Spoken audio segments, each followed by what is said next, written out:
Welcome to the Black Swan Rising podcast, an L10 production. For transcriptions, show notes, and extras, please visit us at theblackswanrisingpodcast.com. Now, broadcasting across the world from the heart of the American Bible Belt, here is your host, Michael B. Rush. Hello, friends. Welcome back to the Black Swan Rising podcast. I'm your host, Michael B. Rush. Today, we are going to be tackling a very daunting and confusing subject. In fact, this subject is so daunting and so out there that most people take the ostrich approach of sticking their head in the sand and ignoring it completely. Because frankly, it's easier to do that than to try to have an intelligent discussion about it, much less reconcile it with our spiritual paradigms. Today, we're going to be talking about the UFO phenomenon and how that can reconcile with the gospel of Jesus Christ. Okay, the purpose of this episode is not going to be to convince you of any of this. In fact, I'm going to start from the premise that you are informed that the U.S. Congress has been meeting with whistleblowers for several years now, very credible whistleblowers. I'm talking about people like David Grush, who went before Congress and gave a sworn testimony that during his official capacities working for a branch of the government, he was aware of a covert operation wherein the government had recovered over 100 extraterrestrial spacecraft. Another person, Jake Barber, has come forward saying that he was on one of those recovery teams, and he actually has footage taken from his Black Hawk helicopter of him transporting an egg-shaped craft that was capable of doing incredible maneuvers. So I'm just taking for granted that you're informed about these things. There have been many credible whistleblowers that are talking about things that are just, bonkers. I'm talking about, men like Gary Voorhees, who was a petty officer and radar technician aboard the USS Princeton during that whole Tic Tac episode when the USS Nimitz carrier strike group was doing battle war games off the coast of San Diego. And he said that he saw, I believe it was around 100 UFOs enter the atmosphere from space and descend from space to sea level in, seconds. I mean, that would require that they were moving at insane speeds.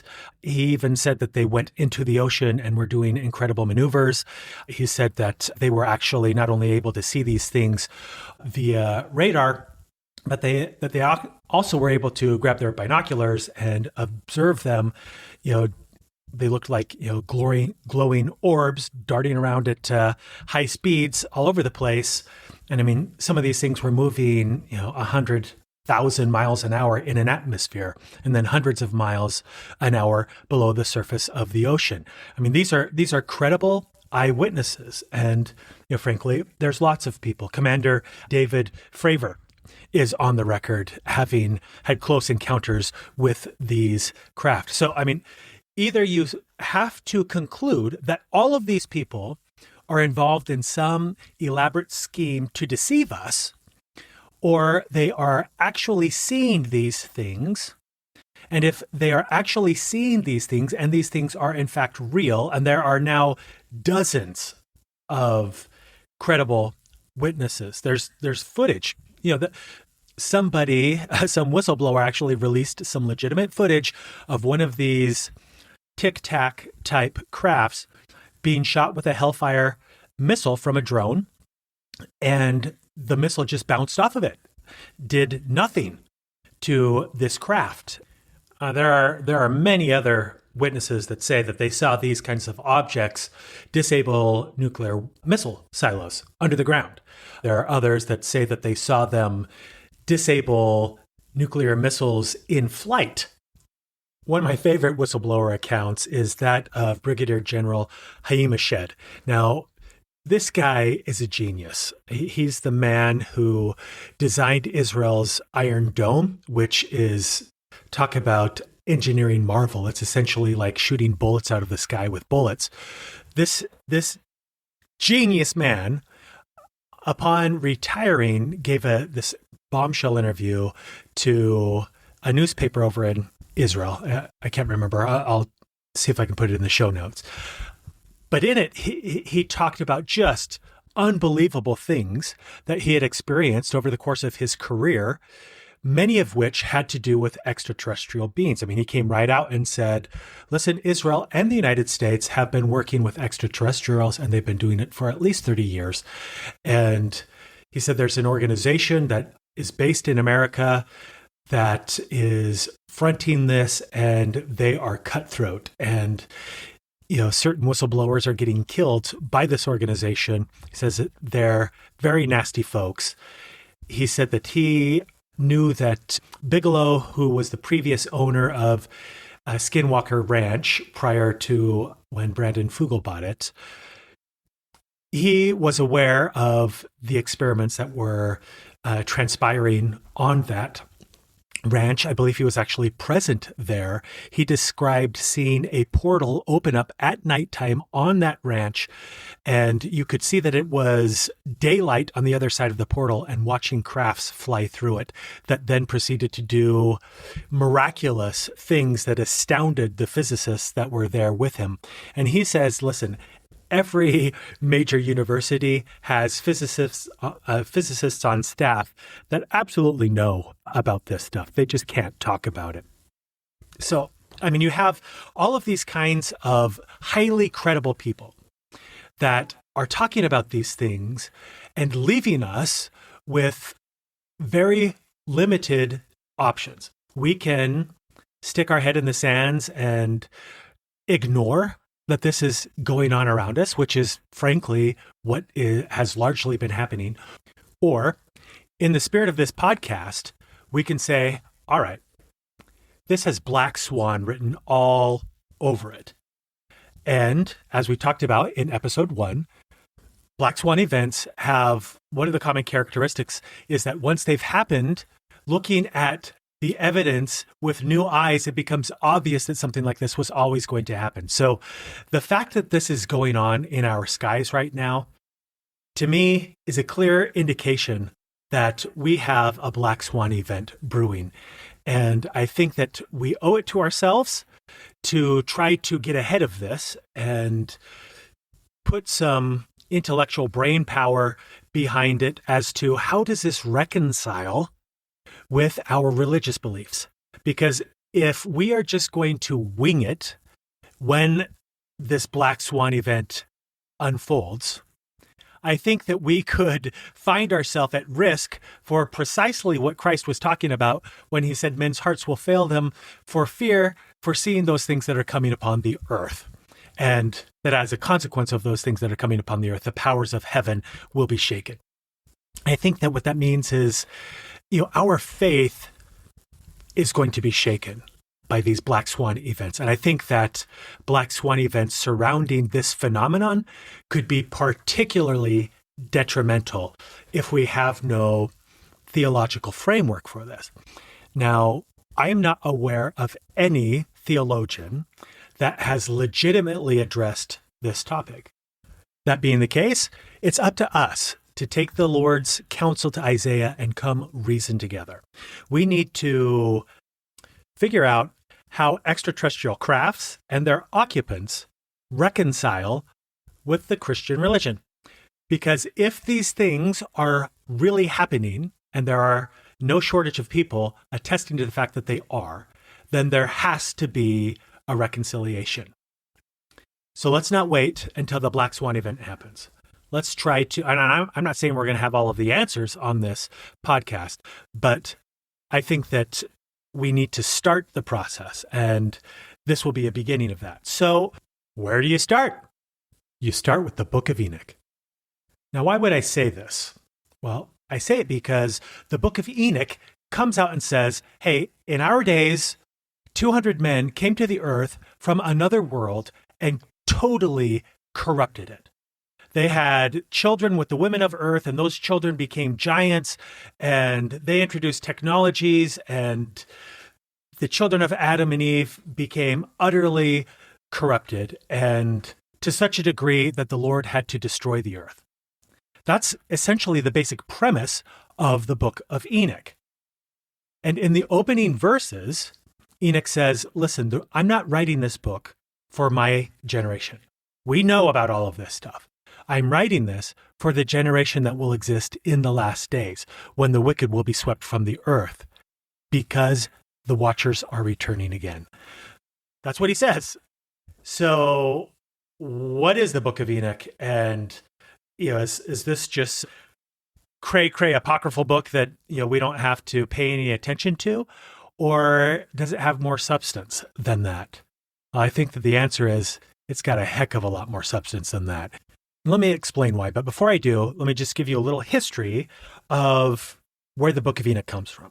The Book of Enoch has been a lost book in the Bible. It's been talked about throughout the Old Testament. There's references, mysterious references that nobody quite understood where they came from. For instance, Genesis chapter 6, which is probably one of the strangest chapters in the entire Bible. It essentially says, hey, some fallen angels came to the earth and they had children with the women of earth because they were beautiful, and their children became giants and they screwed everything up. And so the Lord destroyed the earth. And that's really all we've got from this. But the Book of Enoch is essentially a magnification of what happened during this period of time.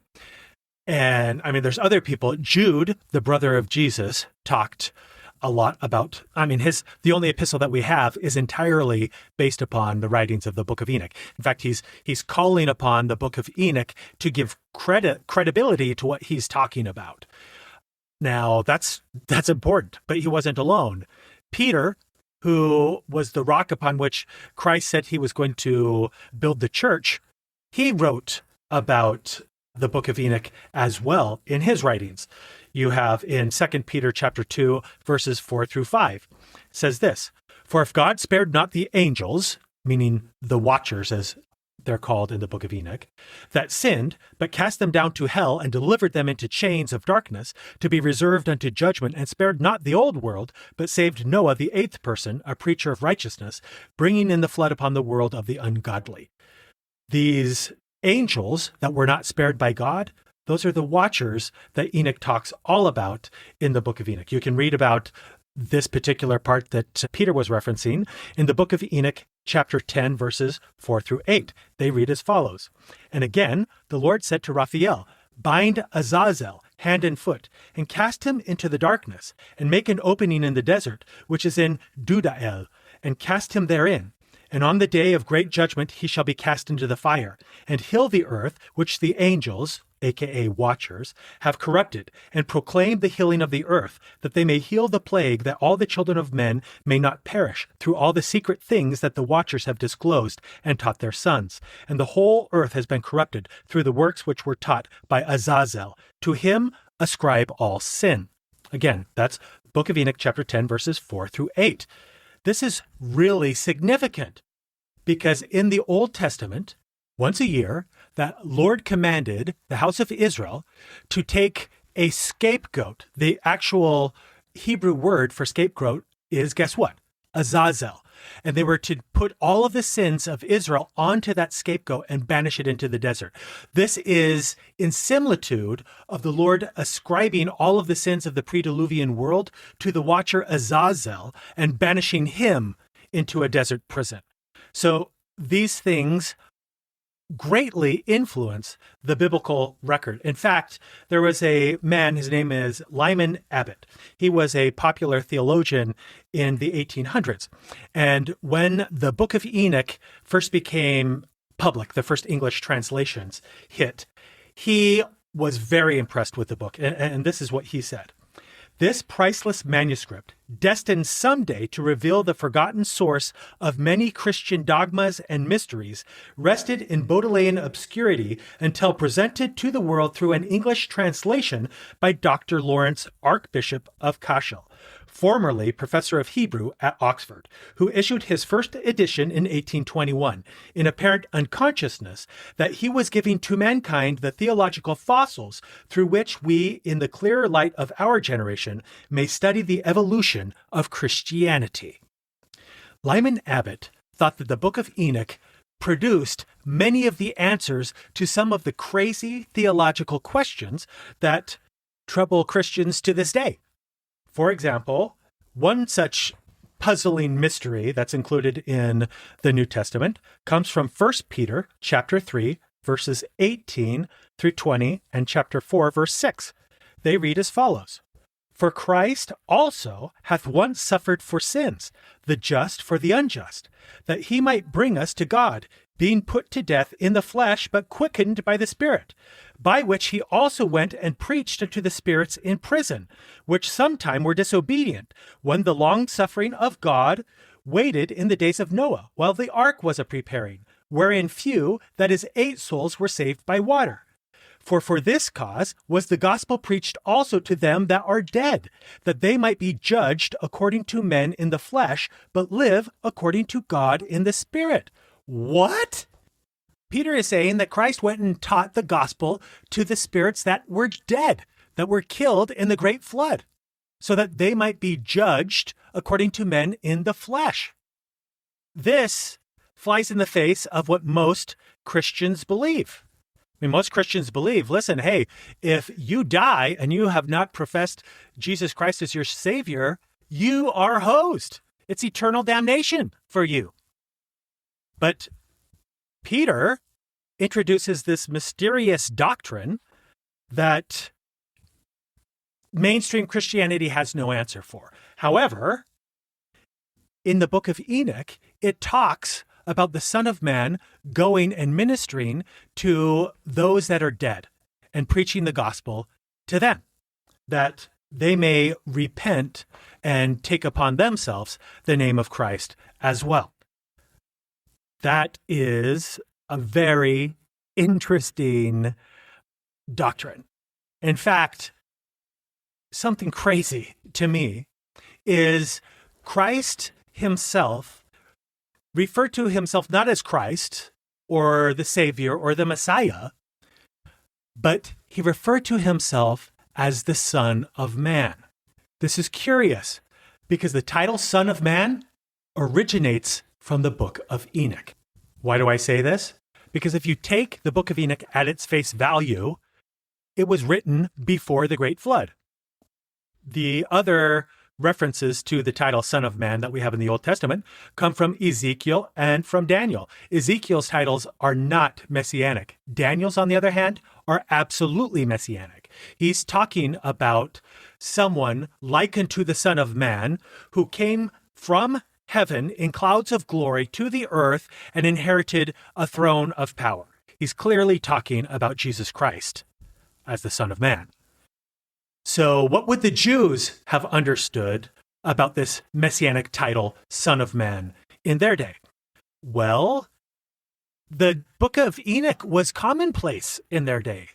We know this because multiple copies of the Book of Enoch were found amongst the Dead Sea Scrolls. In fact, it was one of the most common books that were discovered. Now, Dr. John Strungnell, he was the chief editor of the Dead Sea Scroll Project. He's on record saying that he had a complete Book of Enoch in his hand, and that he was trying to buy it from a Bedouin. Most of the scrolls that were discovered amongst the Dead Sea Scroll caches were actually discovered by Bedouins who then went on to try to sell them for money. I mean, these were poor people. Now, he said, and he was furious about this, he said that there was an Orthodox Jewish man that somehow found out the same Jordanian Bedouin who had this book and tried to threaten him and steal the scroll from him. And so the scroll went underground. Dr. Strungnell was so infuriated by this that he went ballistic on the Jews. And he had an interview with a newspaper, and the Jews were always trying to get more involved in the Dead Sea Scroll process. they were saying, listen, these are records about our ancestors. We want to be involved in their translation. And he said, heck no. He said, the only reason that we have these Dead Sea Scroll documents is because these guys were trying to hide them from your ancestors who were persecuting them in the first place. So we don't want you guys to be in charge of translating this stuff because, frankly, I don't trust you. And that, as you might imagine, went over like a ton of bricks. He was actually fired from the Dead Sea Scroll Project, and the Jews actually began to take a more prominent role. But the Book of Enoch is threatening to the Jewish orthodoxy, primarily because of all of these references to the Son of Man that are pervasive throughout the Book of Enoch, but mostly in the Book of Parables, which Dr. Strungnell said was included in the Dead Sea Scroll copies that he saw and was trying to buy. Now, let me just read some of these extracts from the Book of Enoch that talk about the Son of Man, and I think that you will be surprised by how messianic these titles actually are. This is coming from the 46th chapter of the Book of Enoch. I'm starting in chapter 2. And I asked the angel who went with me and showed me all hidden things concerning that Son of Man, who he was and whence he was and why he went with the head of days. And he answered and said unto me. Now, it's important to know that the head of days here is Michael. This is the same reference that Daniel must have been alluding to when he said that he saw someone likened to the Son of Man coming to the Ancient of Days. In some translations of the Book of Enoch, this isn't stated head of days, it's translated Ancient of Days. So we're talking about the same thing. This is what Daniel was referring to, okay? And then this continues in the next verse. This is the Son of Man, who hath righteousness, with whom dwelleth righteousness, and who revealeth all the treasures of that which is hidden, because the Lord of spirits hath chosen him. The Lord of spirits is the title for God the Father in the Book of Enoch, okay? So the Son of Man would be Christ, and the Lord of Spirits would be God the Father, using New Testament titles. Because the Lord of Spirits hath chosen him. In other words, he was the anointed or chosen one. And whose lot hath the preeminence before the Lord of Spirits in uprightness forever. And this Son of Man, whom thou hast seen, shall raise up the kings and the mighty from their seats, and the strong from their thrones, and shall loosen the reins of the strong, and break the teeth of the sinners. And he shall put down the kings from their thrones and kingdoms, because they do not extol and praise him, nor humbly acknowledge whence the kingdom was bestowed upon them. So clearly, in the Book of Enoch, it's saying, listen, God the Father has put the administration of the kingdom upon the shoulders of the Son of Man, and the Son of Man runs the show. So when Christ is proclaiming himself to be the Son of Man, and most of the Jewish scribal class is definitely going to be aware that he is referring to the Book of Enoch, they know that when Christ is saying that he's the Son of Man, he's really saying that he's the Son of God. So let's continue in another place. This actually goes on and on talking about him, but I want to jump to another section of this is really interesting. It's probably one of my favorite sections in the Book of Enoch that talks about the Son of Man. I've jumped over to chapter 62, starting in verse 1. And thus the Lord commanded the kings and the mighty and the exalted and those who dwell on the earth, and said, Open your eyes and lift up your horns, if ye are able to recognize the elect one. Now the elect one, according to the previous passages that we were going over, is the Son of Man. Now in verse 2, and the Lord of spirits seated him, meaning he seated the elect one, on the throne of his glory. Now in the New Testament, it says that the Son of Man will be seated in the Father's throne. This is a direct reference to the Book of Enoch. So when another reason that the Jews were affronted was Christ was saying that he was literally going to sit on God the Father's throne. This incensed them. And they surely would have known about this reference in the Book of Enoch. Now it continues. And the spirit of the righteousness was poured out upon him. And the word of his mouth slays all the sinners, and all the unrighteous are destroyed from before his face. And one portion of them shall look on the other, and they shall be terrified, and they shall be downcast of countenance, and pain shall seize them, when they shall see that Son of Man sitting on the throne of his glory. And the kings and the mighty and all who possess the earth shall bless and glorify and extol him who rules over all, who was hidden. For from the beginning the Son of Man was hidden, and the Most High preserved him in the presence of his might, and revealed him to the elect. That last verse is from chapter 62, verse 7, from the Book of Enoch. So you can see that Christ was using this title in reference to these bombshell prophecies that were commonplace amongst the Jews in that time period, but have since become lost books of the Bible.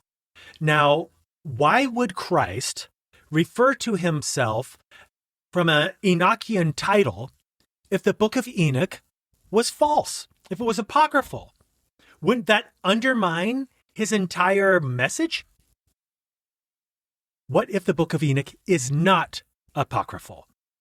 What if 200 men really did come down to the earth in the days of Enoch's father Jared and corrupted it? In fact, they corrupted it to such a degree that the only chance that the world had for redemption was a total reset. Now, why would the Lord need to reset it? It's because everybody had been so corrupted by the philosophy and doctrines of these watchers that the children that were being born to families across the entire world had no chance of receiving the truth. Now, friends, it's important to understand that the gospel did not begin with Abraham. The pre-Diluvian world would have had to have had the gospel. Do you think that God the Father would put Adam and Eve on the earth totally clueless? Or do you think that they were going to be taught the gospel? Enoch was a prophet. Noah was a prophet. What were they teaching? They were teaching the gospel. The people had rejected the gospel. The gospel had become corrupt. In fact, when you look at the records of the pre-Diluvian world, of which we actually have many written in cuneiform tablets and other ancient writings, you can clearly see that all of the ancient religions of the world were surprisingly similar. They therefore had to have had a common origin from which they apostatized from. And many people, actually many archaeologists, religious archaeologists, have been incredibly disturbed when they start digging up artifacts and writings from the ancient world, and they begin to learn that, hey, you know what? The Canaanites' religion was awfully similar to that of the ancient Israelis.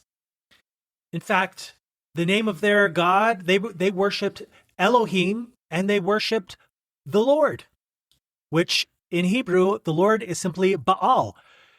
And the Hebrews, guess what? They worshipped Elohim and they worshipped the Lord. Except for in the Old Testament, when we're talking about the Hebrews' God, we translate Baal into the Lord. But when we're talking about the Canaanite God, we leave it untranslated as Baal so that it becomes easier to distinguish this. But these religions were similar. What's the difference? The Canaanites had apostatized. Now let's stop here and review. Why am I talking about all of this stuff right now? I'm talking about this because the Book of Enoch tells us that the world was corrupted by off-world men. And it explicitly states that that will happen again in the last days. And that was actual. In fact, let me read you the first 4 verses from the Book of Enoch. I think you'll be surprised. This is chapter 1, verse 1. The words of the blessing of Enoch, wherewith he blessed the elect and righteous, who will be living in the day of tribulation, when all the wicked and godless are to be removed.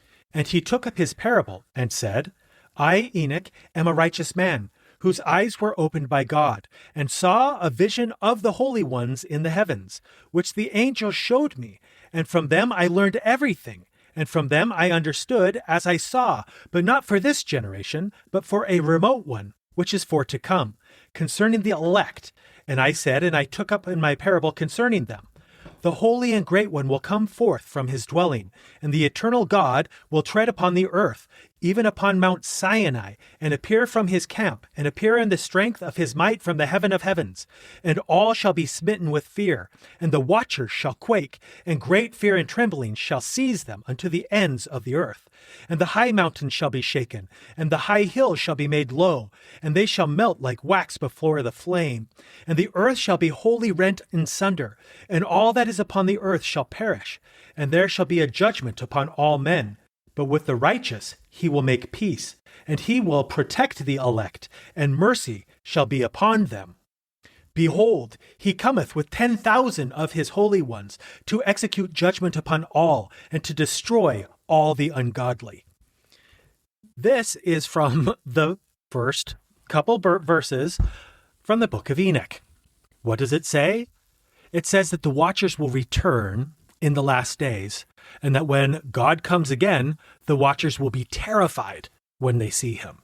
Now, the Book of Enoch itself kind of gives a time frame for when the watchers would return. The time frame is based upon a discussion that Michael the archangel had with God the Father, of which Enoch was permitted, whether by vision or actually being there, I have no idea, but he recorded it in the Book of Enoch. And in this conversation, Michael goes to the throne of God and says, Father, have you seen what's going on earth? The watchers have come and they are screwing everything up. And God the Father tells Michael, I want you to go down there and I want you to bind Azazel, and I want you to attribute all the sins of the pre-Diluvian world to him because he screwed everything up in the first place. And I want you to bind the watchers for 70 generations. Now that is interesting. This is the little time frame that I was talking about. What is a generation? Well, I think that a generation can be interpreted as a lifespan.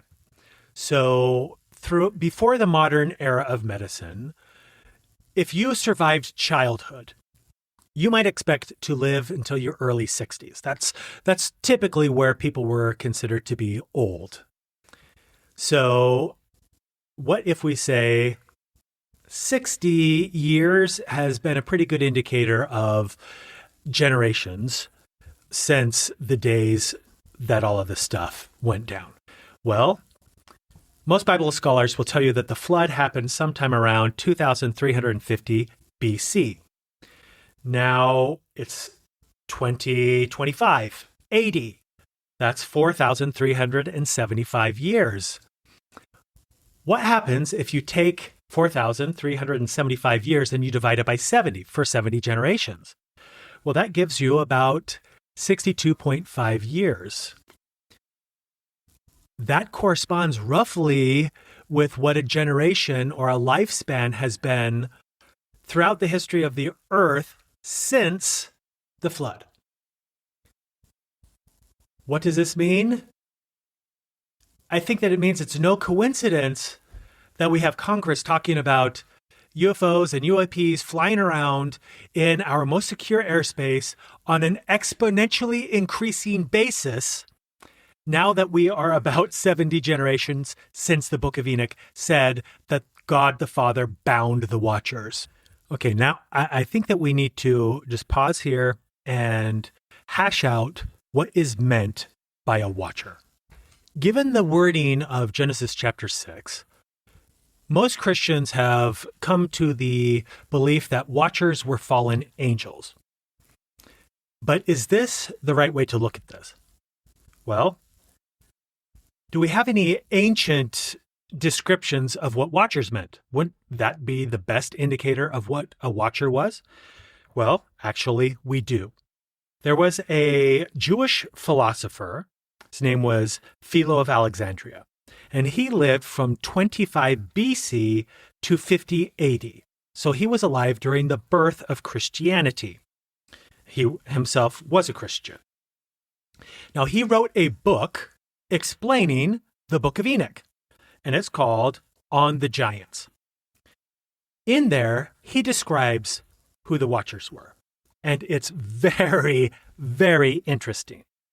This comes from verse 6 and 7 in his book, which is, very short. It's a couple of paragraphs is all. I don't even really know why we call it a book. But anyways, this is what it says.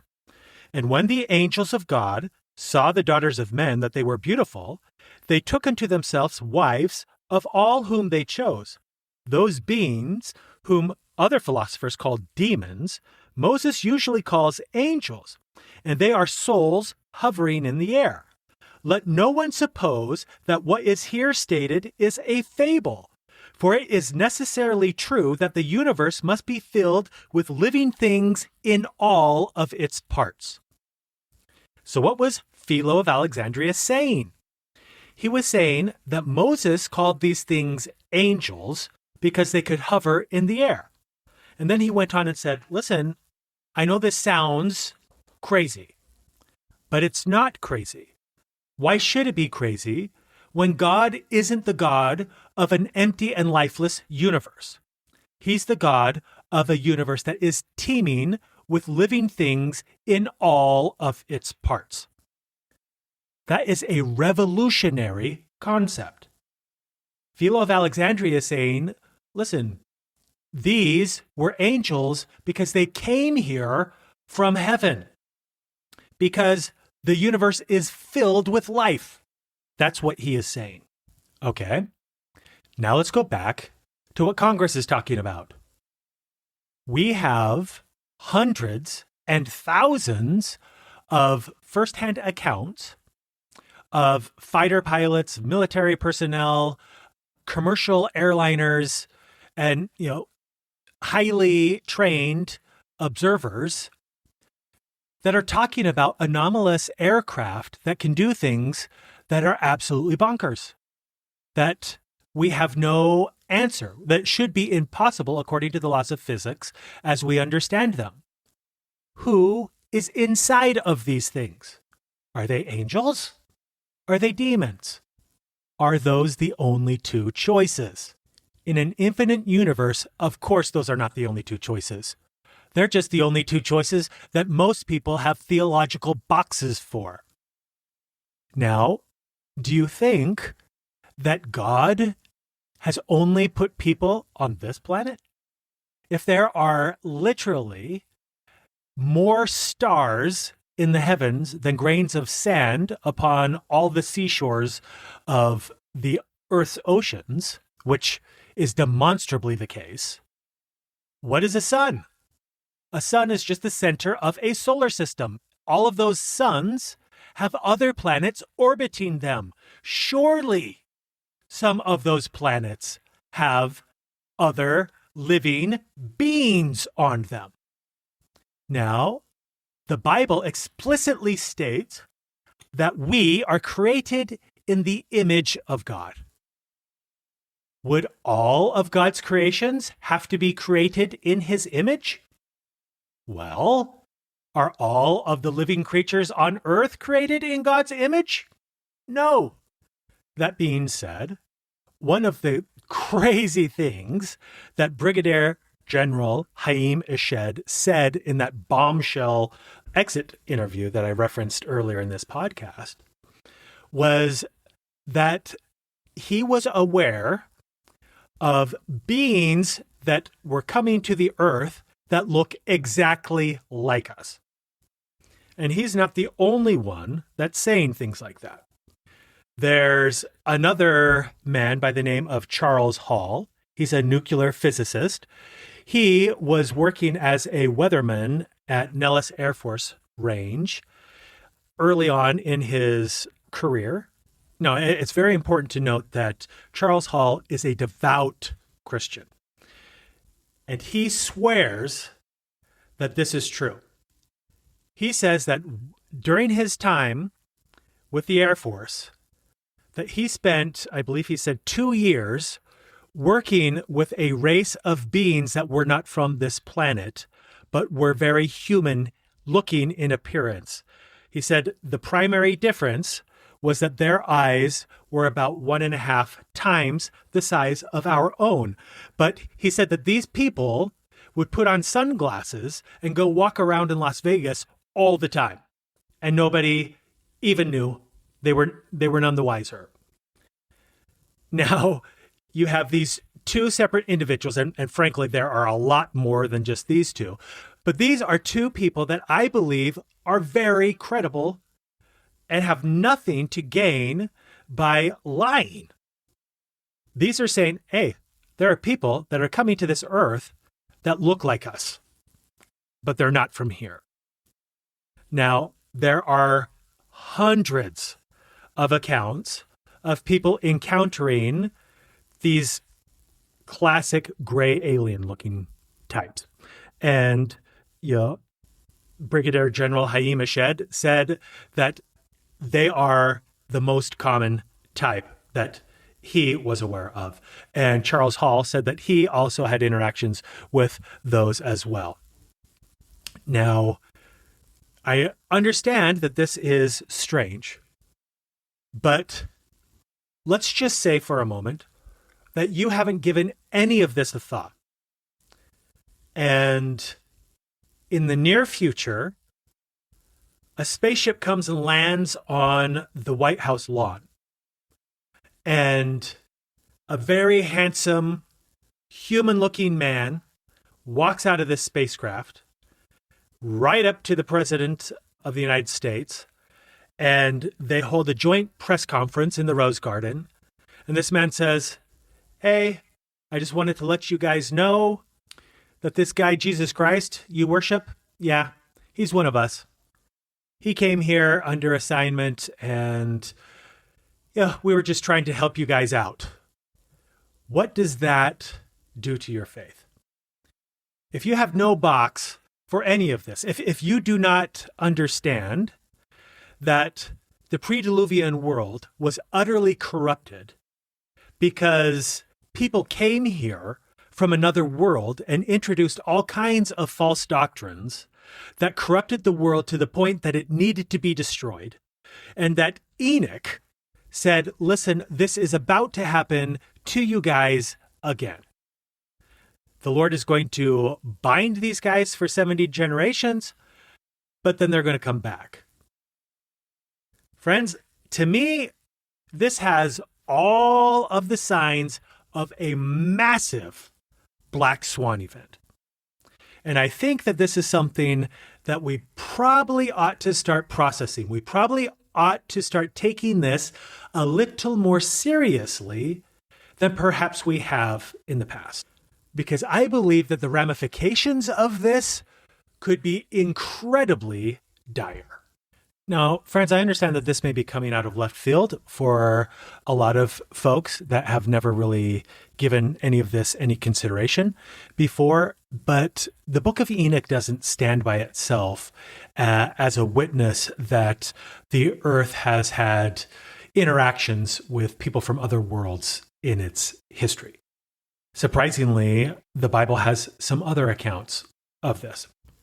For example, the Book of Enoch mentioned that the reason that we had giants on the earth before the flood was because of these 200 men that came to the earth, and their offspring were enormous. I don't exactly understand how that works. I'm not a geneticist, but as I think about that, and if there are other human beings on other worlds, also created in the image of God, you would think that to be created in the image of God would mean that you would be sexually compatible. That's certainly the case with all of the different races of humanity upon this planet. It doesn't matter, what nationality you are, you're sexually compatible with any other nationality on the planet. Why would it be different amongst other worlds if we're created in the image of God? Well, it certainly seems that these 200 men that came to this world anciently were sexually compatible. What if their worlds are bigger or smaller?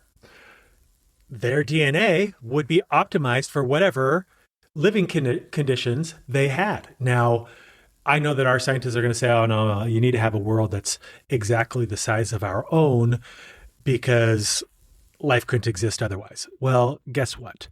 Our God is a master designer. And if Shadrach, Meshach, and Abednego could go into a fiery furnace and come out again unscathed because they were in there with the Son of Man, then I'm pretty sure he could create human beings that could survive in any environment.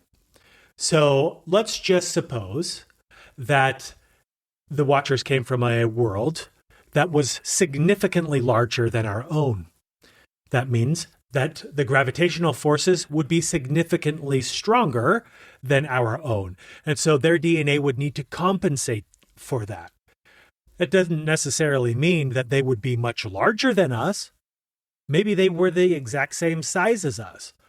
But if you mix their DNA with our DNA, and now you have these offspring that have DNA that was meant to be, countered with a much stronger gravitational force than ours, might it not grow a heck of a lot bigger? I have no idea.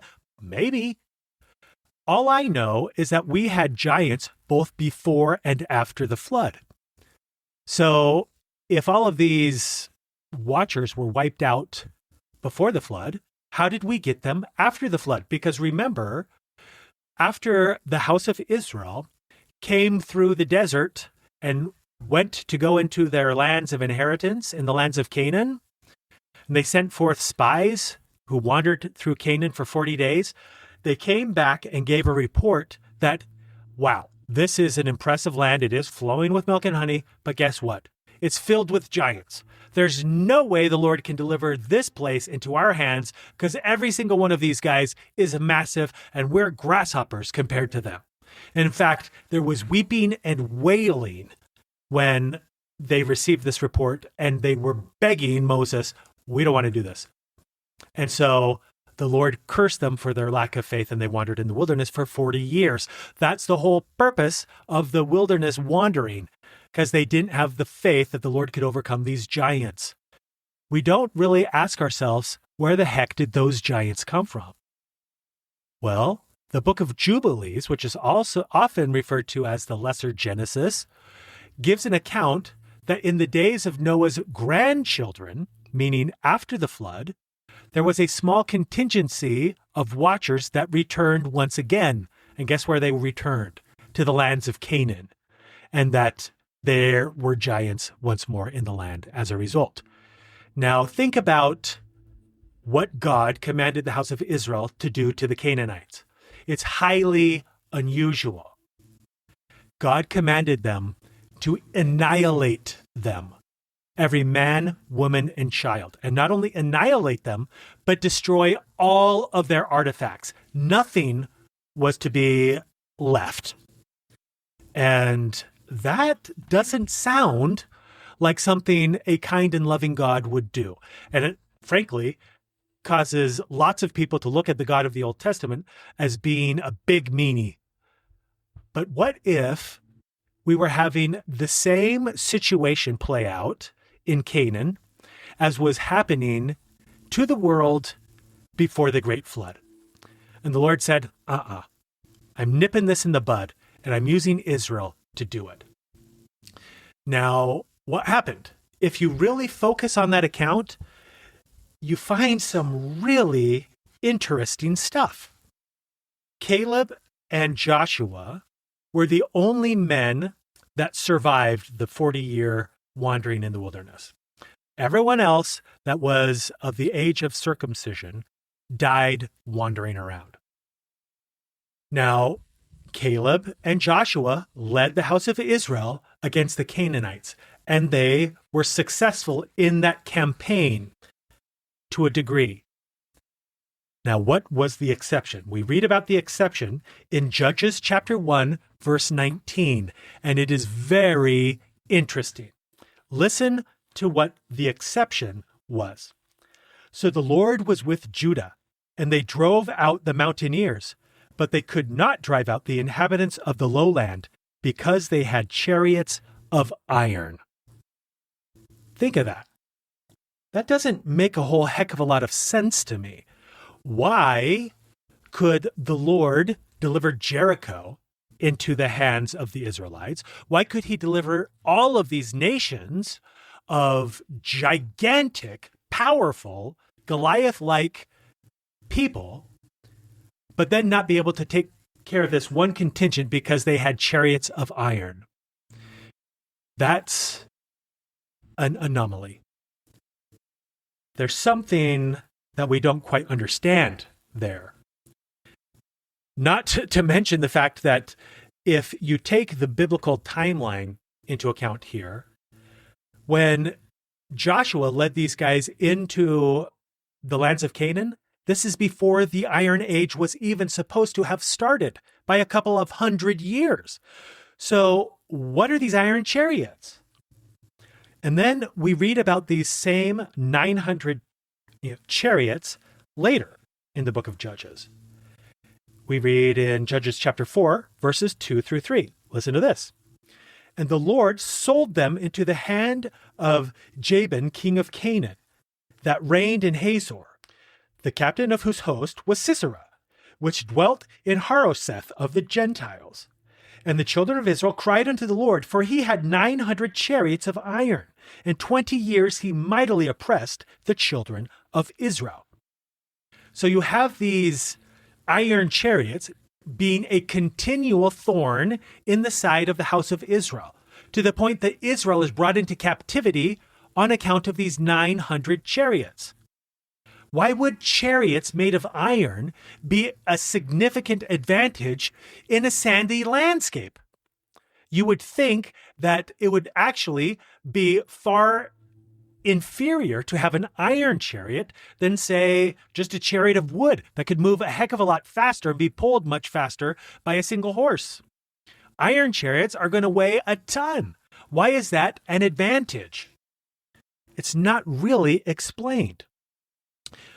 And what's even more strange to me is how these iron chariots are eventually overthrown. They're not overthrown until the days of the prophetess Deborah. Now, we don't really get an explanation for how this occurs, only in a song that Deborah sings once Israel has been victorious. And the song is very, very interesting. I want you to think about this song from the context of the Book of Enoch. This is Judges chapter 5, verses 19 through 20 and verse 23. The kings came and fought. Then fought the kings of Canaan in Tanakh by the waters of Medigo, and they took no gain of money. They fought from heaven. The stars in their courses fought against Sisera. Curse ye Meroz, said the angel of the Lord. Curse ye bitterly the inhabitants thereof, because they came not to help the Lord against the mighty. So who does Deborah attribute the victory against Sisera's 900 chariots of iron to? She attributes it to the kings who fought from heaven. She says that the stars fought against Sisera. And then she goes on to explicitly call out Meroz, or the people of Meroz, as having not heeded the Lord's call to come and fight on Israel's behalf against Sisera's 900 chariots. What does this mean? The only armed force that we are told about in the Bible was 10,000 men that came with swords with Deborah to fight against Sisera's 900 chariots. Now, how could 10,000 men armed with swords defeat 900 iron chariots when over 600,000 men following Joshua and Caleb could not overcome them? There's something unique here. And I think Deborah is giving us the clue when she says that the kings from heaven came and fought on Israel's behalf. Now, there is an interesting piece of commentary from the Babylonian Talmud, also known as, more commonly, the Moed Katan 16a, that talks about this same thing. It's talking about Meroz, which, if you recall from the previous verse that I read, was the people that did not come to aid Israel like the other kings from the stars that came. This is what that commentary says about Meroz. As for the identification of Meroz, some say that he was a great man and that he was ostracized because he did not join in the war effort. And others say that the reference is to a star and not a human being, and that this star did not aid the Jewish people in their battle as it is stated. The stars fought from heaven. In their courses they fought against Sisera. This star, which did not help the Jewish people, was cursed. See the Moed Katan 16a. Now, what does it mean when the stars are helping Israel? We're not talking about horoscopes here. The Israelites, they were righteous in this time period. They were not governing themselves by horoscopes. So when we're talking about stars, what if we're really talking about solar systems? And we're talking about a group of people that was supposed to come and help from a place called Meroz. Now, that's a pretty interesting idea. I don't know. If something like this were to have happened and you would have had a fleet of extraterrestrial spaceships coming to the Earth to fight against Sisera's 900 chariots around this time, you would think that this would be a pretty spectacular event and that there would be some kind of record other than Deborah's song to make mention of this. So that begs the question, is there some other account that might be attributed to this? Shockingly, the answer to that is yes.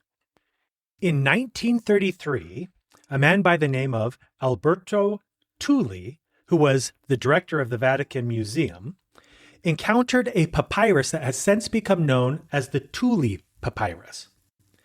The translation of this papyrus gives a shocking account. Let me read it to you. In the year 22 of the 3rd month of winter, the 6th hour of the day, a strange fire disk came in the sky. It had no head, yet its mouth emitted a foul odor. Its body was 1 rod in length. It had no voice, meaning it made no sound. It came towards His Majesty's house. Their hearts, meaning the hearts of the priests of Pharaoh, became confused through it, and they fell upon their bellies. They went to the king to report it. After several days had passed, they, meaning these fire disks in the sky, became more numerous in the sky than ever. They shined in the sky more than the brightness of the sun, and extended to the limits of the 4 supports of heaven, meaning in the 4 cardinal directions, north, south, east, and west. Powerful were the positions of the fiery disks. The armies of the king looked on, and with His Majesty in their midst. It was after the evening meal when the disks ascended even higher in the sky to the south, a marvel never before known since the foundation of the country. And His Majesty caused incense to be brought to appease the heart of Amun-Ra, the god of the 2 lands. And it was ordered that the event should be recorded for His Majesty in the annals of the House of Life to be remembered forever. This is pretty crazy. Now, this document gives a date for when this event occurred. The year 22 of the 3rd month of winter, the 6th hour of the day.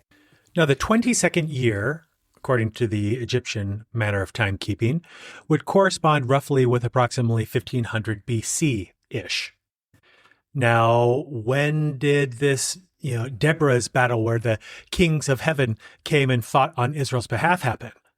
Well, most Bible scholars believe that that happened sometime between 1700 BC and 1500 BC. So we're talking the same time frames here. This is a pretty remarkable correlation. But it's not the only part of the Bible that may be talking about things like this. There's another interesting section in the book of Job. I already mentioned that the book of Job is the oldest book in the Bible because they found copies of it written in ancient Aramaic. Now, if you take the book of Job at face value, this would have to be a pre-Diluvian book because Job's lifespan is hundreds and hundreds of years. This is significant because in Genesis chapter 6, verse 3, the Lord says that he is going to shrink down the lifespan of men after the flood so that they're not living as long. So that means that Job had to have lived before the flood, which means Job was alive during the time that the Book of Enoch was talking about. In other words, when the Watchers were here. And that is some really important context for a very interesting conversation that takes place between the Lord and Job. I'm referring to specifically Job 38 verses 31 through 33. Now listen to this in the context of what we've been discussing so far in this podcast. This is the Lord speaking to Job. Canst thou bind the sweet influences of Pleiades, or loose the bands of Orion? Canst thou bring forth Mazzaroth in his season? Or canst thou guide Arcturus with his sons? Knowest thou the ordinances of heaven? Canst thou set the dominion thereof in the earth?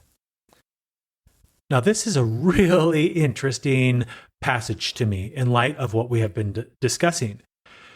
Because according to the Lord, the Pleiades have had a sweet influence upon the earth, and apparently the Orion has had a negative influence upon the earth to the point that they were bound. What does this mean? I mean, are we talking about zodiac symbols here?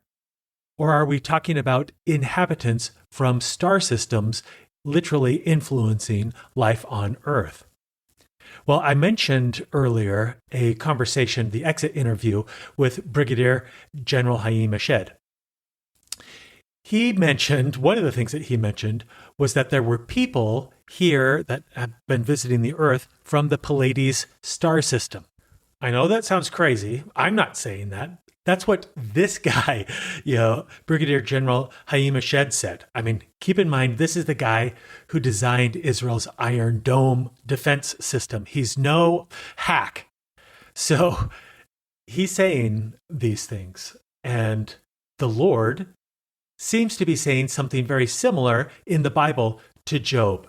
Now, if Job was alive during the time that the Watchers were influencing the earth, it would have resonated with Job differently than it does with us today. Now, let's go back to Orion.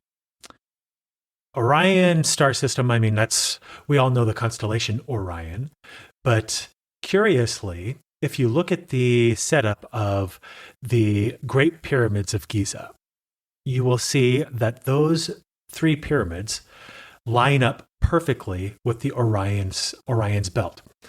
That's very interesting because, honestly, we still really don't know how the Great Pyramids were built. We could not replicate those today. When you look inside of those pyramids, there are no hieroglyphs inside of them. They're just an archaeological enigma. And then you have the Great Sphinx that has all kinds of water damage on it, suggesting that it may have existed before the Great Flood. There's some strange things going on here. Was it possible that the Watchers came from the Orion star system, and that is what the Lord is referring to when he says that they were bound? Meaning they were bound for 70 generations, and then at the end of those 70 generations, they'd be loosed, or meaning their influence would be felt once again in our day. I'm not really sure, but it's interesting. This is just another data point in the scriptures that, once again, if black swan events become obvious in retrospect, and again, the whole point of this podcast is that we can take some of these data points and with them, hopefully be able to make sense of some of the things that are going on and maybe see some of these black swans before they happen. Now, friends, there's a lot more that I want to talk about on this topic, but this episode is getting long, so I think I will come back and cover some of these other things in a in the next episode. But let me recap what we've discussed so far in this episode. We started out by just, in a very high-level way, talking about some of the things that are going on in the congressional hearings. We're having high-caliber whistleblowers coming in and saying incredible things about how the Earth is being visited by extraterrestrial civilizations, and that this is happening almost on a daily basis, and it's happening with increasing frequency. So what do you do with that?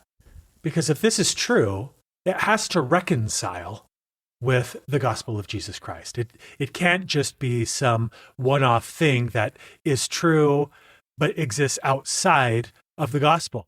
God is the God of the universe, so everything has to fit together. It all must reconcile. And I suggested that one of the springboards for how this reconciliation process can begin is with the Book of Enoch. Why? Because the Book of Enoch talks about 200 extraterrestrial men that come to Earth and intermarry with the women of Earth and completely corrupt the pre-Diluvian society to the point that it needs to be destroyed. And then, in the opening verses, Enoch says he is writing this book for our day because the Watchers are coming back before Christ comes again. That's kind of a bombshell. And then we reviewed some other significant passages, not to mention the fact that there are nations of giants that exist in the Bible with absolutely no explanation outside of that provided in the Book of Enoch itself. Now, we haven't even scratched the surface of the Book of Enoch, and the Book of Enoch will be a reoccurring theme in this podcast. We'll talk about it quite a bit because it is an amazing book. Then we also talked about some historical events in Israel's history when Sisera's 900 chariots were destroyed, and they were destroyed when the kings of heaven came and fought on Israel's behalf, all except for the people of Meroz, which, according to Jewish literature, the Babylonian Talmud, that Meroz relates to a star, and the people of this star system did not help Israel. That's very curious. And then we concluded by talking about some passages in the book of Job that suggest that the Pleiades have had a positive influence on Earth and that the Orion star system has had a negative impact on Earth. And the implication here isn't that Earth is being influenced by some zodiac symbols, but rather, it's being influenced from inhabitants from these star systems, which I know sounds crazy, but Congress is talking about this stuff on a daily basis, and we're seeing crazy things in our skies. So if it all reconciles, friends, then we better start looking at some of these things a little more seriously. I'm not saying that you need to believe this. I'm just saying we need to start getting boxes for this stuff. And this is the purpose of this podcast, not to convince you of any of this, but hopefully to start providing some theological framework for how this may be able to reconcile. Because if we really do have UFOs flying around in our skies, and I absolutely believe that we do, then there has to be some way to reconcile this. Well, friends, I've gone on long enough today. I hope that you will tune in to my next episode where we continue down this very interesting rabbit hole where we flesh these things out a little bit more. And, you are not going to want to miss the next episode. We're going to talk about some very, very interesting current events and how those play into this whole topic as well. Well, friends, that's a wrap for today. I hope you'll join me next time when we pick up the same subject. Until then, keep seeking, for they that seek shall find. May God bless your seeking. You have just finished an episode of the Black Swan Rising podcast, an L10 production, hosted by Michael B. Rush. For show notes, transcriptions, and extras, please visit www.theblackswanrisingpodcast.com. If you enjoyed this episode, click the share button icon and send it to your friends and family. This will help to ensure the continued publication of future content. Michael thanks you in advance for sharing and looks forward to seeing you next time. Until then, keep seeking, for they that seek shall find.